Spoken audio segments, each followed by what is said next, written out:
I'm Attorney Sekou Clarke, immigration attorney. Welcome to Let's Talk Immigration. I am here at Jay's Kitchen with the renowned chef himself, Jay, master cook, amazing restaurant here in Panama City Beach, one of my favorite locations where we have an office and that has a rich history and culture of immigrants. Thanks for having me. It's been a pleasure.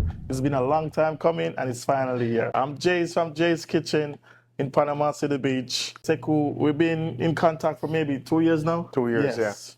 Trying to have this done and the final is here. So it's a pleasure. I came from Jamaica in 2017. I came to America where it's dream begin, where I start Jay's Kitchen and it's getting bigger and better from there. I start from being a dishwasher, then a prep cook, then a line cook. And you were the line chef, or you were the operation manager? I'm in charge of everything. Everything. Everything. Yes. Wow, that was a big vote of confidence. Yes, coming from a dishwasher to open a restaurant. Yes. All right. Yes.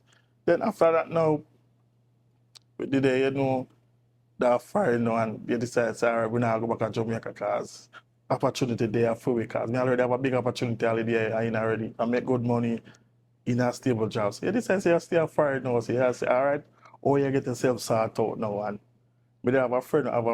We say, all right, we start going up on a little couple dates and I feed each other, we see how we like each other and thing. And then we take it from there, we get married. So hold on, so when you just came to the US, what type of visa were you on? It's a regular visiting visa. Okay, regular visiting visa. Yes. And then you met your wife, got married, and you did the adjustment of status? Status, yes. How long was that process for you? Well, the process was long, because, the first part of the process wasn't long, because we get married 2017, July. We sent me paper in September, and by January 2018, we get my work permit. Okay. Then December 2018, we get me green card. Wow. Okay. Yeah. But after that, it was a stress, because after that, we get extension, 36-month extension I get. Oh, so so you're talking about the extension for you to remove the conditions? Yes. So you got the 2-year green card first, and then you're getting the extensions before you got to the 10-year? Yes. Okay. Yes, and after that, marriage have these ups and downs. And wife want to leave, this, that, you still have to check all that. You don't have to start a marriage for life. Yeah, you start something because you want to see the long haul of it. Of course. Yes. And they might get frustrated. She get frustrated and things. You still have to make sure, listen to me. They have to wait. Yeah. I got nowhere and all these things. Yes. So eventually, we separate. So you separated before you got the 10-year? Yes. Okay. Before we get the 10. But the thing is, right, because we have a green card for like 3-4 years, it was easy. I didn't get a 10-year. I get from my 2 years to my citizenship. Okay. Yes. Yeah. To my citizenship, yes. Okay. Yes. All right. So at what point did you say, all right, I have to start my own thing? Well, after working, I started 2 jobs now, because you realize in America, doing one job, sometimes if you want to achieve anything in America, doing one job not going to do it. Mm-hmm. So you take up 2 jobs now and start the 2 jobs, and you not get no sleep. You go work 5 o'clock in the morning and come in 12 o'clock at night. You not get no sleep. So eventually you tell yourself, say, you want better for yourself. Mm-hmm. And better for yourself, I start something for yourself. So I decide, all right, cool. Me already have a skill already. Me already have trained 1,002,000 people for cook. So why not do it myself? Yeah. And I decide, all right, cool. I take it up. I save us some money, I buy a food truck. I eventually start from a food truck. Okay, so you started from a food truck. Yes. Okay. Started from a food truck. But hold on, so you started the food truck.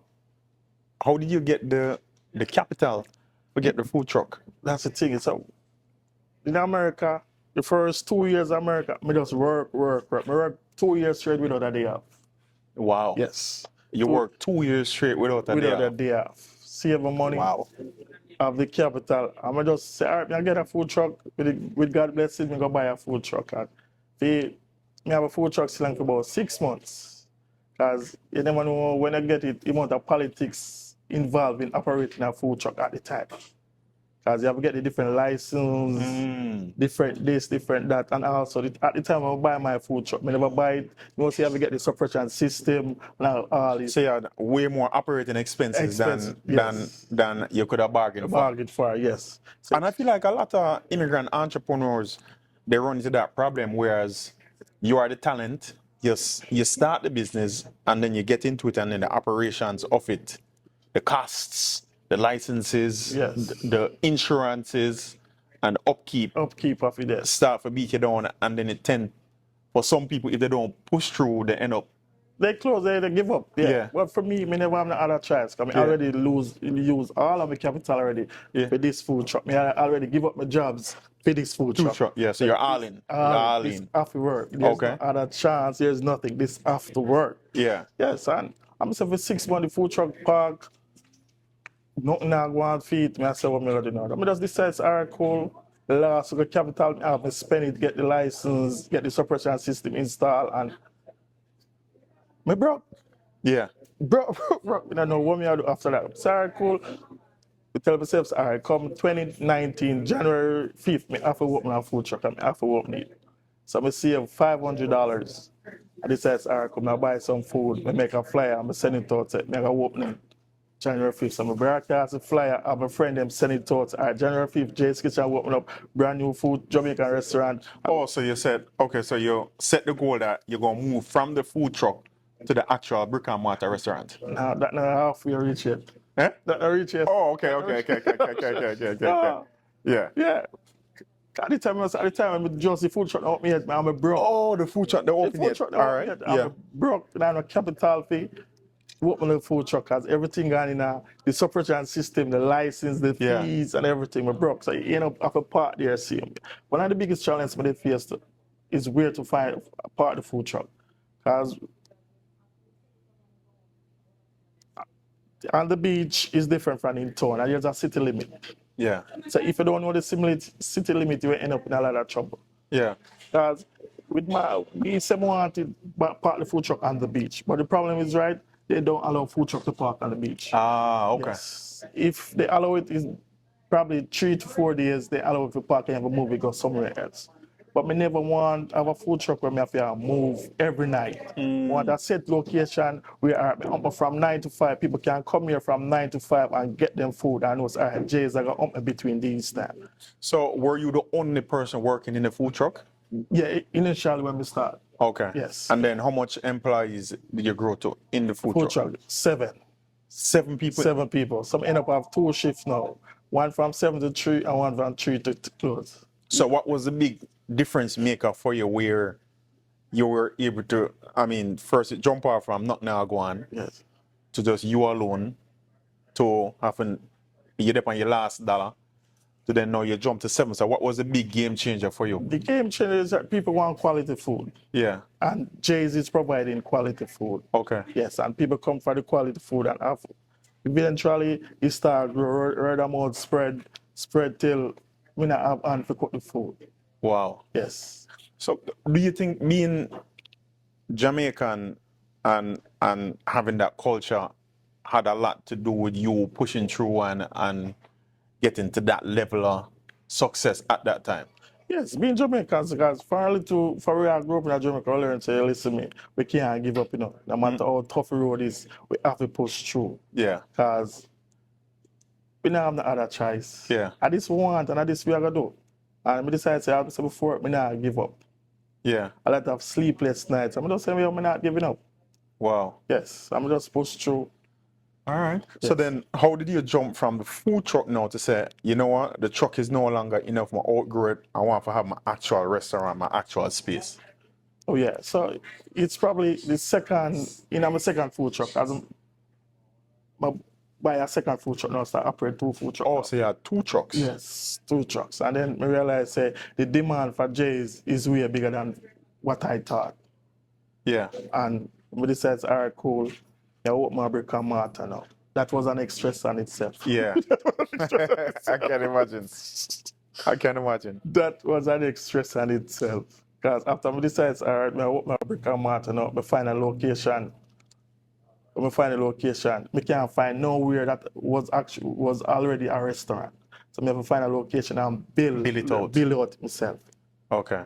And you know, in Jamaica, we say we try to cut corners. Yeah. Which in America, cutting It corners, doesn't work. It doesn't work. You Trust me. end up spending more. More, yes, it doesn't. So coincidentally, when I was opening my office in Panama City, this space that you're in now, I was looking at it as well. Yes. You know, so that's like a cool coincidence. Yes. So speaking of Panama City, I mean, huge immigrant community, right? Yes. How do you see immigration right now in Panama City? Like, tell me some of the things that you notice from an immigration standpoint. But what I noticed, right, a lot of people are scared. One, because of who just win the election. Okay. Yes. A lot of people are scared. A lot of people are scared because Mr. Trump is about to come in. Yes. Yeah. Yes. And a lot of people, even maybe a year ago, a lot of Jamaica moved away from Panama City because they did pass a line further about Governor illegal. Governor DeSantis Yes. had passed that law about Yes. illegal immigrants. So like a lot of people left. Yes. Yeah. Because at the end of the day is we came to America to provide for our family and do better for ourselves, right? We don't come here if we come and they get shipped back to Jamaica. So Yeah. a lot of people left because in that time, a lot of employees were laying off their employees. Okay. Yes. Because of if you don't have quote unquote paperwork, Yeah. you can't have a job in Panama City at that time. Okay. So a lot of people did scare and decide to say, yeah, listen, me now stay in Panama City, me I go out of Panama City and find better. But tell me something. So why do you think there's such a huge Jamaican and immigrant population in Panama City? It's because one, jobs is here. Okay. Yes, jobs is here, and we have. And first, when I came here, right, it wasn't such a big Jamaican demographic. Yeah. Then you know, word of mouth spread. Then you have Jamaican here, until it become accessible to a lot of people. Because a lot of people here back homes, all right, come up Panama City, you work, make your money, and go back. Yeah. Yes, a lot of job is here. Okay. Yes. Okay. So, but what do you see some of like the common immigration problems within Panama City? One of the common immigration problem a lot of people have it, and people talk about it every day. Them get married to them spouse, and all of a sudden the spouse don't want to go through with the marriage no more. Yeah. So they're left at a standstill now, what to do. I suppose doesn't want to go with the marriage no more, want a divorce, what do I do? Yeah. Yes, a lot of people have that question, what do I do after your spouse disappear on you? Yeah. And you know what, since I opened the office in Panama City and we started, and you know, within our first 2 years, a lot of the cases that we got were existing cases that were broken. Yes. You know, the cases started bad. They were sent in by like a document preparer. Yeah. And there's like misrepresentations, or as you said, the spouse disappear. Like a lot of broken cases. So we started off handling more complex cases than simple cases, yes. you know. And then what we realize is constantly having to educate the people as to what to do if you get married to a U.S. citizen and the spouse disappear, you know. Then, you know, we explore the VAWA route, we explore asylum routes, you know, but the issues that we're having is like a lot of misinformation. Yes. You know, you have the coach liars or the Google liars or the best friend liars who they give their fellow immigrants like wrong information, and then the case actually get jammed up more. Like I remember there was a period last year where people were filing I-539. So you are outer status, and you file a I-539, which is usually a document if you are extending your status. Yes. And then they would somehow use that and then also file for a work permit. But what I was trying to explain to a lot of the potential clients is that, anything that you file with immigration, whether somebody filed it on your behalf or not, it is on your immigration record. So even when you have something legitimate now, USCIS is going to go back to the fraudulent documents that were filed, Yes. and now it creates a problem for the new documentation documents, that yes. you were filed, and that used to just blow my mind. Yeah, because I always tell people get consulting for a lawyer. Yeah. As I just said before, the village lawyer thing with Village immigration lawyers. in a work. Yeah, yeah, One miss up on your paperwork and you get denied just because of that. So I always tell them spending $150, $200 with them charge to get consultation. 100%. Yes, and get proper advice. Yeah, So you're always in the right. yeah, As one of the most pressuring thing an immigrant can face is you're sending the paperwork, but you're not here from immigration, and then you hear from immigration say, yo, you have 30 days in the country to leave because of one simple mistake when you make from the Simple paper. mistake, And exactly. that give you sleepless nights, trust me, give you sleepless nights where you don't know what to do no more. yeah, Yes, so get consultation. Spend the Yeah. $200, $300, get consultation, be in the right. Know Yeah. what to do. Yes. Yeah. So I always advise people, go get the consultation. Okay. All right, so circling back now, so now you open the restaurant, right? And people, the restaurant is beautiful. It's not your typical Jamaican. I don't see the Bob Marley in sight, but it's a beautiful, beautiful Jamaican restaurant. It doesn't look like your typical Jamaican restaurant. Accents are red, the wooden floor, and the food turn up. So in terms of your vision, you created this coming from from a Dishwasher. dishwasher. Yes. How many employees do you have here? Well, currently, off season, I got 5, but in the season, I got anywhere between 10 to 15. 10 to 15 employees. So that's huge. So that's like the Jamaican American dream. Dream. Yeah, that's a dream, yeah. All right. So what's next for you? Well, the next is currently I'm working on opening a different location. Okay. Yeah, so that's what I'm working on now, to Yeah. open a different location. Because eventually, I want to set a legacy Yeah. where when my kids them come, them know say then daddy did set this for them, so they can live off of this. If they want to come and run it, them can run it. So Yeah. that's a legacy I want to set for them. Okay. Yes. I love that. Yes. I had a conversation with somebody today, and we're talking about success, especially as a Jamaican, and I say the first 5 years I enter in the country, right, is the most crucial, and your level of success is going to depend on the people that you hang out with. Yes. And I said the 3 people that you should not have in your circle. I said one is the broke person.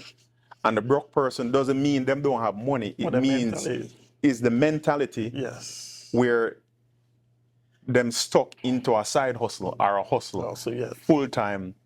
That person won't make you grow. Be true. Second person that you don't want to have in your circle in your first 5 years in being in the country as an immigrant is the waste man. Yes. Right? The waste man is the man who never yet talking about anything productive. Yes. Are talking about illegal things. Yeah, we get in that trouble. Will get you in trouble. And that person will get in your head. Yes. And then the thing about hanging out with the waste man and the broke person is you're going to get waste man and broke people problems. Yes. And then the third one, which is the most unpopular one, is the idiot man or idiot girl, which means, and that is based on what I've seen as an immigration attorney, 50% of my clients that end up in deportation proceedings is because of a woman or a man, and there's a domestic issue. Because me have friend where get deported because a domestic issue. Yeah. And I just downright stupidness. Because sometimes, yes, we come to America and say, all right, we still love a Jamaican woman, right? Yeah. But sometimes you have to know what's good for you. Exactly. Yes, you have to know what's good for you. What did your circle look like for you for have this mindset? At the time, to be honest, I didn't have no circle. As I said before, for 2 years straight, I worked 2 years here without day off. So it's from work to home, work to home. So that was my circle. I never have no circle. The only time I see people, I want to go work. Yeah. Yes, that's it. So for the first 2 years, I didn't have a circle.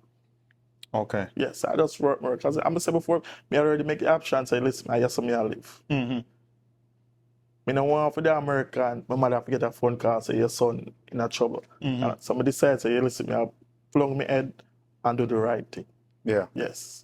And I mean, it falls right into what I say, in that your first 5 years in the country is so important Yes. as an immigrant, because it even falls over into immigration law, where if you get arrested within the first 5 years, you can be found deportable. So the first 5 years is always crucial as an immigrant. The people who you hang out with, the place that you work.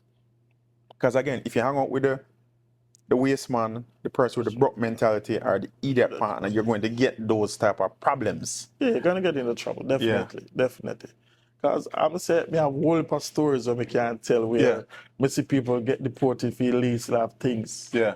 Me see, I remember my second year, there was this guy who came from up New York with his wife, come down here. And he come here and come see a bag of Jamaican girls. And he just decides to guess what?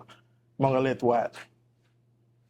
And letting while his wife decides him can't deal with this no more and left him.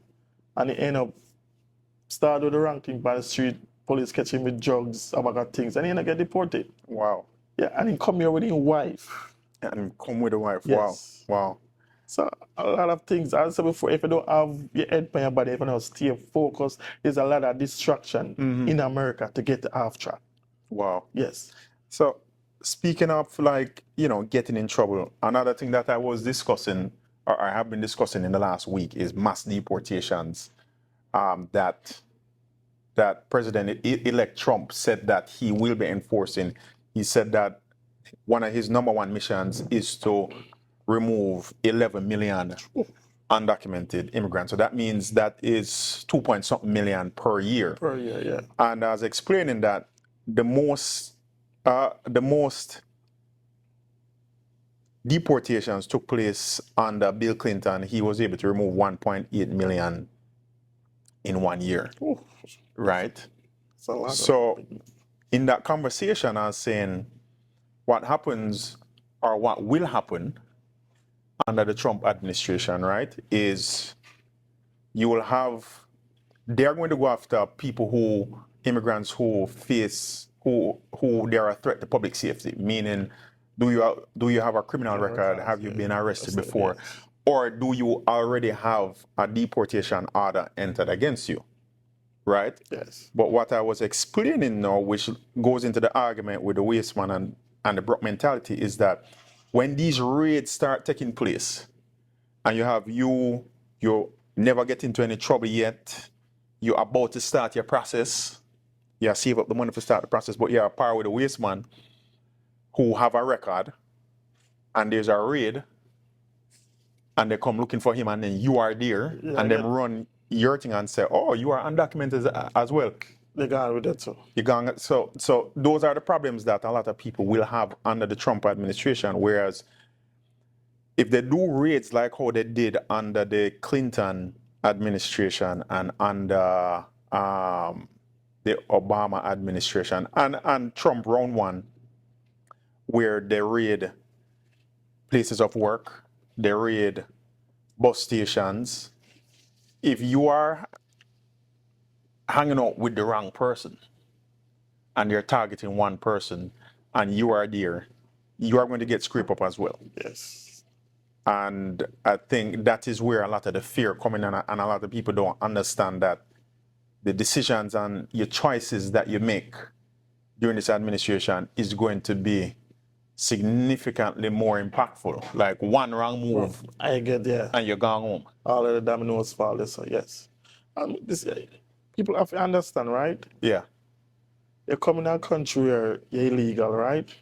Try not to get into any trouble. Try not to par with anybody where a troublemaker. Because it's not even have to get deported. I see people par with the wrong people and lose their life. Yeah, and lose their life. Yeah, So absolutely. you just have to know your circle. As I said before, know your circle. The waste man, the waste girl, know who you're partying with. Know what you want for yourself. Yeah. As long as you know what you want for yourself, nobody not gonna take that from you. We all come to America, right? So we can travel back to Jamaica on a plane. Exactly. Not by force, but because we choose to. Exactly. Yes. Yeah. So everybody just do the right thing. Yeah. Yes. Yeah. a common question that I got about the same Trump thing and deportation is, what if there is a raid, right, and you don't get your green card approved, but you already submitted your documentation, right? And the answer to that is, once you submit an immigration petition or once you submit an immigration application, you are now in a pending status. Yes. So that means you are not liable to be deported if you don't have a criminal infraction. So you wouldn't be in that group that they say is undocumented because you have a pending petition. And that's why I've been encouraging a lot of people that, if you have, now is the time to submit your petitions and applications. Like it always blows my mind when you have people that cross the border and they make the 1 year pass and they don't file the asylum. Like, I don't understand. All this information but you see, is out there. About that, a lot of people, once again, right, Yeah. don't get the consultation that they need. Yeah. Because a lot of people do not know about the 1 year grace period they have when they come to the border. A lot of people don't know about it. So I mean, you tell them, because I try preach it on my channel. Yes. So maybe the chef. Yes, can't tell. Listen, man, right? Yeah. When you guys come illegally across the border, right, there's a 1 year grace period you get to put in certain paperwork where, up for deportation. Yes. Please get serious consultation. Yeah. Don't come here and act like a dummy and say, all right, you reach America now, you don't have nothing to worry about. No. Take a scare off of your back where you look over your back. I wonder if immigration look for me today or tomorrow. No, get that off of your back. Go see the consultation. Find out what is your options. What can I do? Exactly. Yeah. And there's options. There's a lot of options There's if we just ask the right questions. Yep. So please go ahead and do that. Yep. And Yes. and like, the worst thing for me during a consultation is, one, the person who they come to me 3, 4, 5 months after the 1 year pass for them to file the asylum. And I was like, if you did call or look at information, you would have had this opportunity to file for asylum. Or when you're doing a VAWA process, right? You can get a divorce and still file for VAWA up to 2 years after. And then they come to me a week after the 2 year deadline, and I'm like, well, that opportunity is gone. There's nothing you can do there. There's nothing you can do now. Yeah. A lot of questions that people who ask me to is, right, if, say, you're married, and your marriage never work out, right? Yeah. How soon you can marry again for putting your paperwork? All right, so like I get that question a lot. The question is, how soon after you get married? Yes. Right? Can you file your immigration paperwork? And that is, you can file it the same day that you got your marriage certificate that you're legally married. You can file your paperwork. I mean, of course, you're going to need the evidence to prove that you're in a bona fide marriage, but there is really no grace period. The other question I tend to get on that is, all right, so what if I was married before, it didn't work out, and I get divorced? How soon after can I file that paperwork? Right? And it's really a thing of, there is no time limit, right? But what you have to understand is that if you had a first marriage where you did file paperwork, and then you divorce, and then a month later you get married again, and you're filing paperwork on this marriage, your file is going to be scrutinized more. Yes. But I mean, it's not impossible, because I mean, the first marriage could have realistically not worked out. But if you're filing this second marriage now, and you file it, and you don't have bona fide evidence, you can't prove that you live together, you can't prove that you share a life together and your finances together, well, then that's a big red flag. They're going to separate you in the interview, and they're going to drill that person and even try to get the American citizen to try to withdraw, because it is a huge red flag, and I see that a lot. So, I mean, yeah, you can do it. I mean, you can have back-to-back marriages, but you have to make sure that that second one, you are filing all the right evidence and all the right documentation. Yes, because I'm saying before, a lot of people go through that, because I'm saying before, me have a good friend, right? Yeah. He married to his wife, but the wife did have a child in Michigan. Yeah. So the wife decides that she'll go back to Michigan to take care of a child and thing. And she went to Michigan for about 6 months. She decided to say the marriage now work Yeah. and filed for divorce and things. So now him that Panama City now want to what to do all these things. Him get remarriage and the thing. As I said before again, after sending in paperwork, them calling for interview. His scrutiny when he went on and he got on 3 interviews. 3 interviews. 3 interviews he Wow. went on. Scrutiny because the second time they called him just alone. Asked. Then the third one they called him wife alone. Just asked if it is actually credible. Yeah. Yes. Yeah, and what people don't understand as well is you have to be prepared for these interviews. I don't understand people who go to marriage-based interviews and you don't know the date of birth of the person child.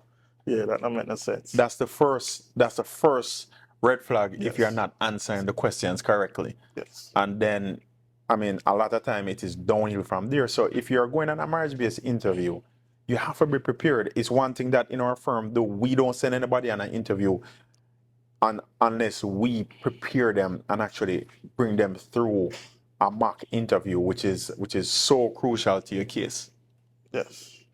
You know? As it come back down to again, right? People don't want to spend the money for the consultation. No. It is very important. Yeah. Yeah, them don't want to spend it.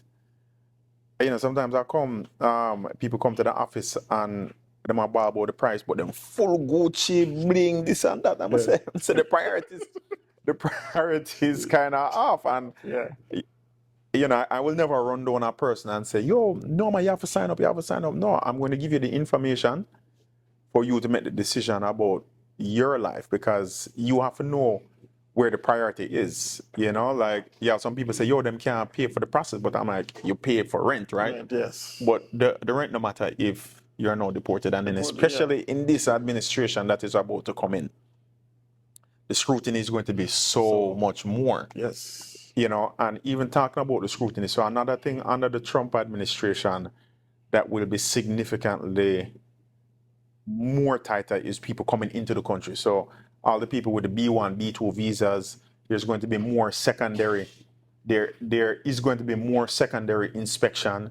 There is going to be deeper investigations into the people who you are actually coming to visit, right? They're going to have more officers, because if they're going to execute this plan of mass deportations, Yes. they're going to have to hire more USCIS officers, more Custom and Border Patrol agents, more immigration judges. So that means it's more eyes. So you're gonna have more people even losing them visas. Yes. And I see it start already, like in Jamaica. No, more and more people are losing their visas at a significantly faster rate, and it's going to get even worse.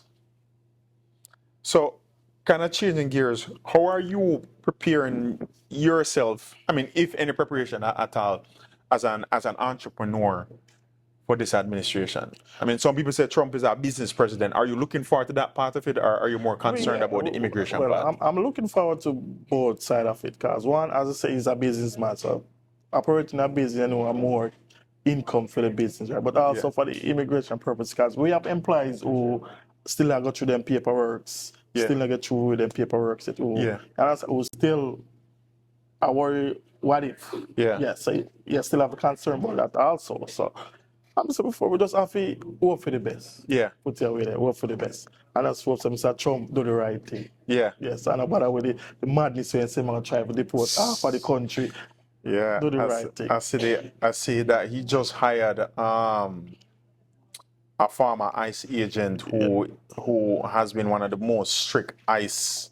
He used to be the director of ICE, and he will be appointed to one of the positions in government right now, and that guy don't play.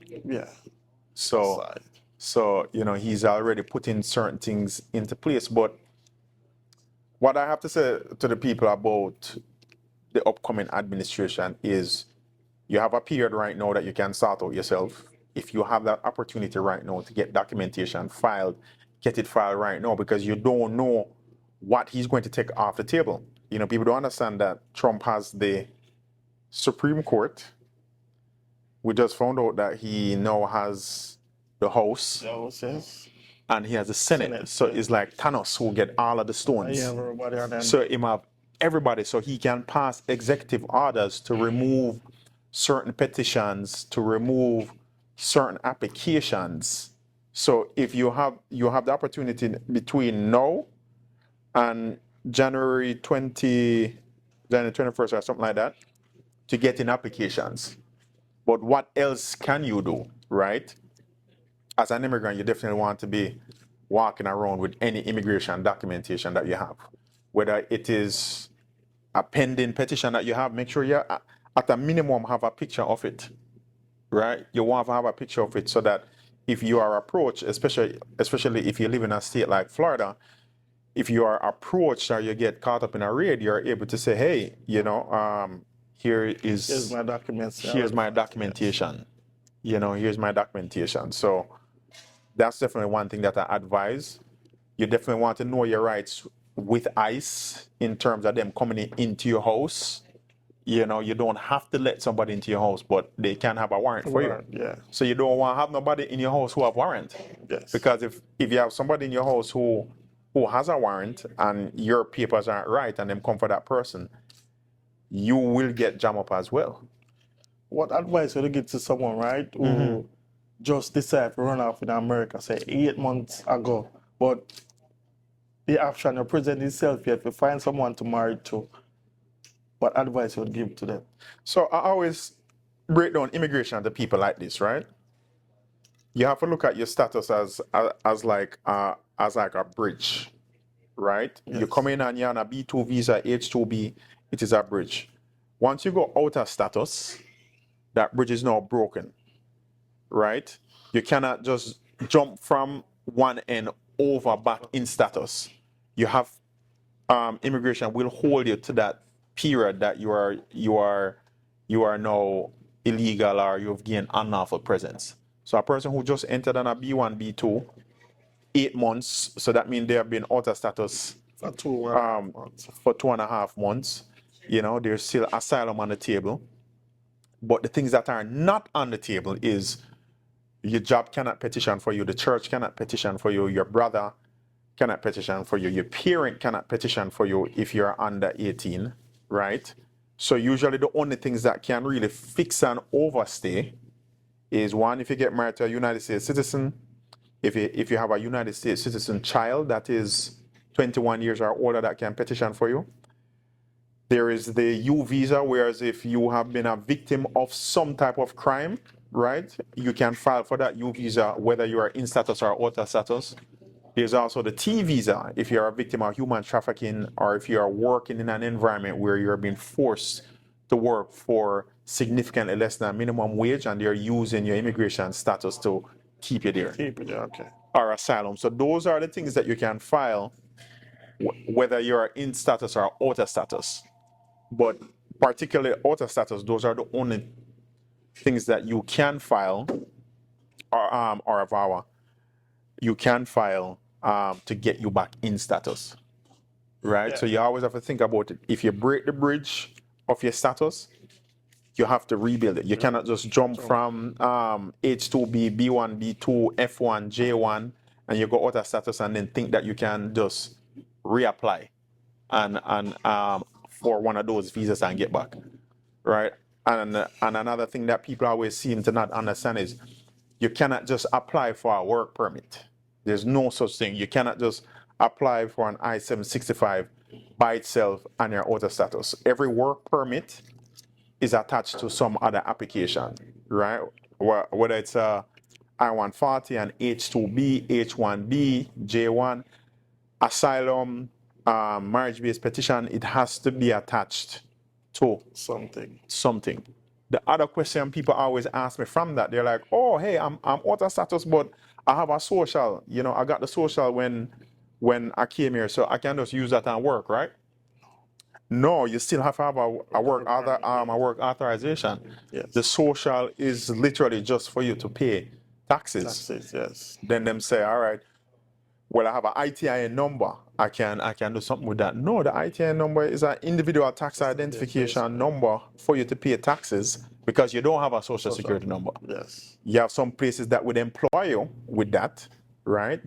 with a social or with an ITN number, but you're still working under the table and you cannot travel out of the country with that. Yes. Earlier on, you mentioned asylum, right? What are some of the grounds rules to file for asylum? And so I'm going to ask that question because that's one thing that Trump said that he is, he may remove in terms of your ability to file. Like if you're coming through Mexico, you may have to stay in Mexico and file for asylum from there. So Yeah. in terms of asylum, I mean, the major things that you have to prove is that you suffered some form of threat or persecution in your home country, right? Because you belong to a certain protected class. The protected class is race, religion, national origin, certain social groups such as your sexuality, or if you have political opinion, like a lot of asylums that I do for Jamaicans. So you cannot use gang violence as a way for filing asylum, but you can say if this is the situation where if you live in a community that is a PNP community, and like JLP is in power right now, and you are attacked and threatened because of your political opinion at PNP, that is what the asylum covers, right? And sometimes domestic violence, right? But if somebody just rob you just to rob you and beat you up, that is not a basis for asylum. So those are the major things.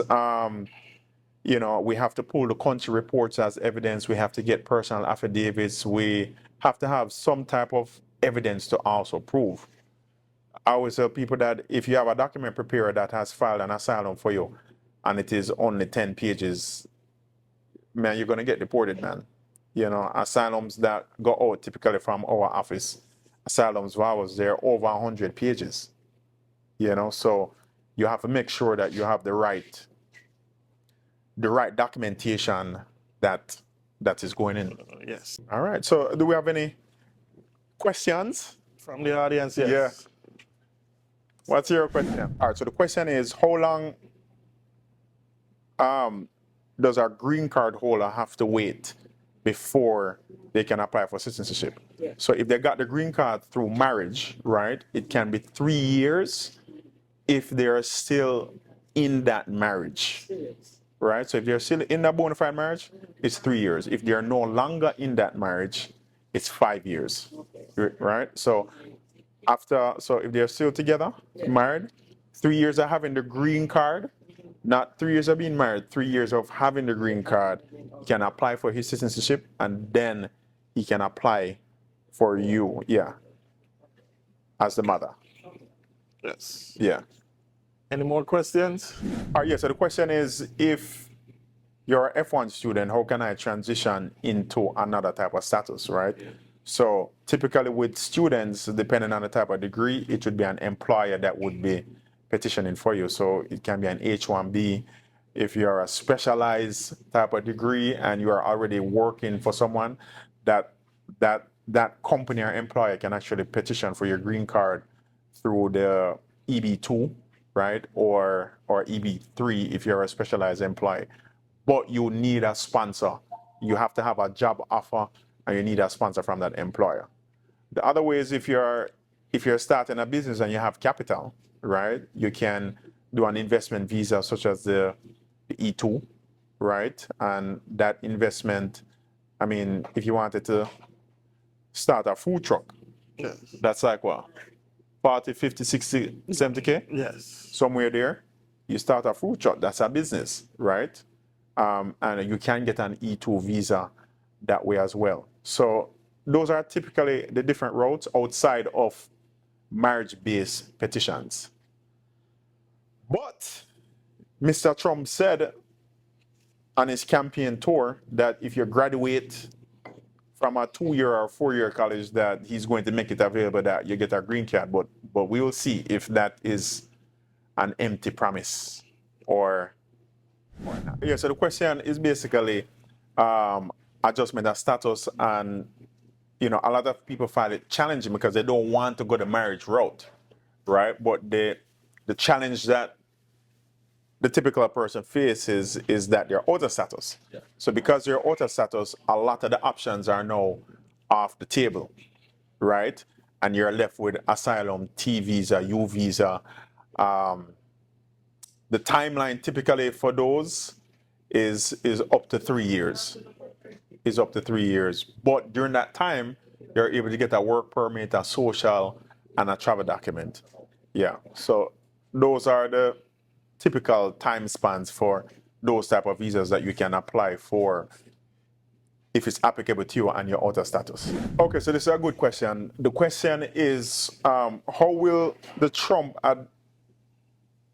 administration affect an immigrant that already has documentation that is filed, right? So that's great because anything that has been filed before he takes office, he cannot retroactively go and change it up and say it's not applicable. Yeah. So that's why I'm encouraging a lot of people to, if they have stuff that they can file right now, Do it now. especially VAWA, because VAWA has been extremely flexible during the Biden administration. If you have a VAWA, whether it's abuse from a spouse, from a parent, or from a child, no, under this administration would be the time for you to file it.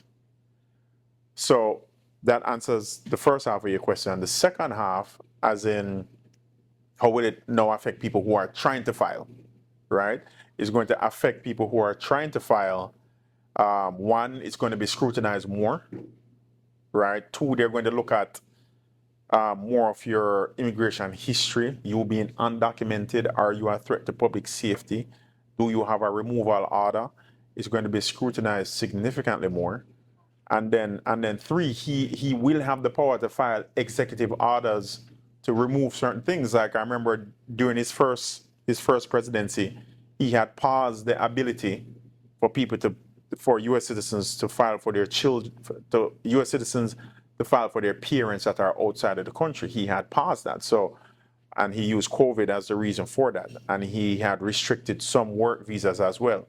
So we don't know what type of executive orders he's going to file.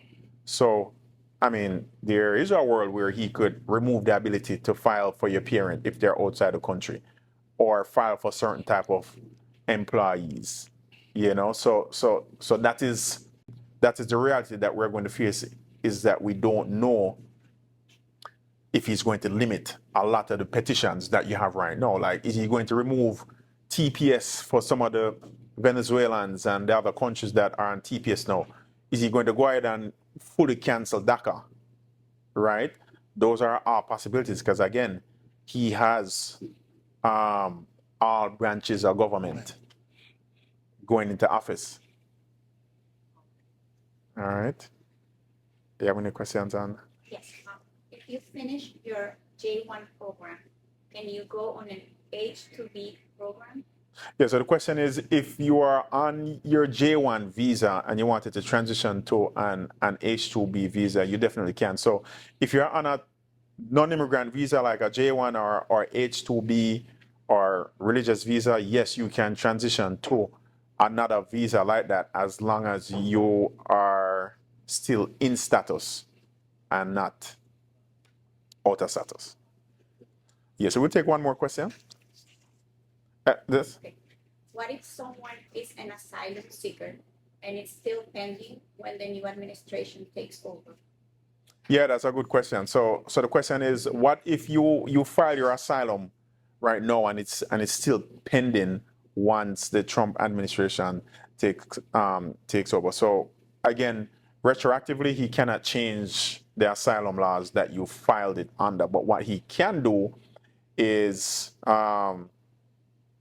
if he's speeding up removal, he can have court dates come up faster, right?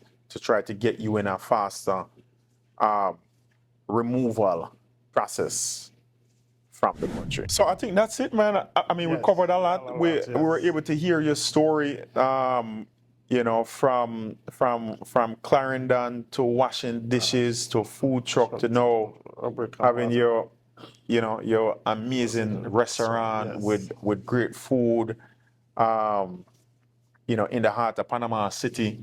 Yes. where it's rich of immigrants, and I was able to get your perspective with a lot of the things that immigrants from Panama City they tend to go through. So I really appreciate your time. I appreciate you too, sir. And definitely looking forward to having more conversations with you, and definitely eating more food Yes. from your restaurant. Yes. It's been a All long right. time coming. I appreciate it. Yeah, man. Much respect. Yes, much respect.